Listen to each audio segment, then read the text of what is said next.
जमीन विक्रीतून मिळालेली मोठी रक्कम हातात आल्यानंतर ऑनलाईन गेमिंगच्या आहारी गेलेल्या पनवेल तालुक्यातील धाकटी जुई येथील 26 वर्षीय तरुणानं तब्बल 1,27,31,202 रुपये गमावल्याची घटना समोर आली आहे। या प्रकरणी नवी मुंबई सायबर पोलिसात गुन्हा दाखल करण्यात आलाय। तक्रारदार तरुण वाणिज्य शाखेचं शिक्षण घेतलेला असून त्याचा वाहतूक व्यवसाय आहे। जमीन विक्रीतून त्याच्याकडे मोठी रक्कम उपलब्ध झाली होती। ही रक्कम हातात असतानाच तो ऑनलाईन गेमिंगच्या संपर्कात आला। ऑक्टोबर 2024 ते जुलै 2026 या कालावधीत त्यानं संबंधित गेमिंग प्लॅटफॉर्मवर व्यवहार केल्याचं तक्रारीतून नमूद झालंय। संबंधित संकेतस्थळ नोंदणीकृत असल्याचं भासल्यानं तरुणानं त्यावर स्वतःची नोंदणी केली। त्यानंतर प्लॅटफॉर्मवर 3 पत्ती, कॅसिनो यांसारख्या विविध ऑनलाईन गेम उपलब्ध असल्याचं त्याला आढळलं। प्लॅटफॉर्मवरील ग्राहक प्रतिनिधीच्या संपर्कात आल्यानंतर त्यांच्या मार्गदर्शनानुसार तरुणानं विविध खात्यांमध्ये रक्कम जमा करण्यास सुरुवात केली। जमीन विक्रीतून मिळालेली रक्कम असल्यानं मोठ्या प्रमाणात पैसा उपलब्ध होता। त्यामुळे सुरुवातीला केलेल्या व्यवहारानंतर त्यानं टप्प्याटप्प्यानं आणखी रक्कम संबंधित खात्यांमध्ये जमा केली। मात्र व्यवहारांबाबत संशय निर्माण झाल्यानंतर त्यानं आर्थिक व्यवहारांचा आढावा घेतला असता तब्बल 1,27,31,202 रुपयांचं नुकसान झाल्याचं त्याच्या निदर्शनास आलं। त्यानंतर त्यानं नवी मुंबई सायबर पोलिसांकडे धाव घेत तक्रार दाखल केली।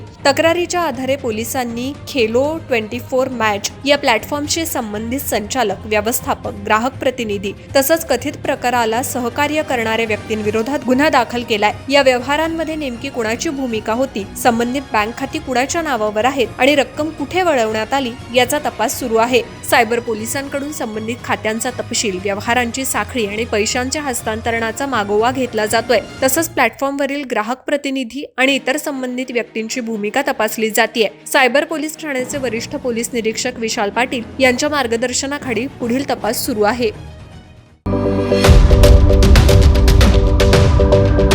YouTube वर सुद्धा रायगड टाइम्स सर्च करा आणि पहा रायगडच्या कानाकोपऱ्यातील प्रत्येक बित्तम बातमी।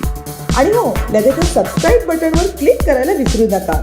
रायगड टाइम्स, आपलं चॅनल, आपला आवाज।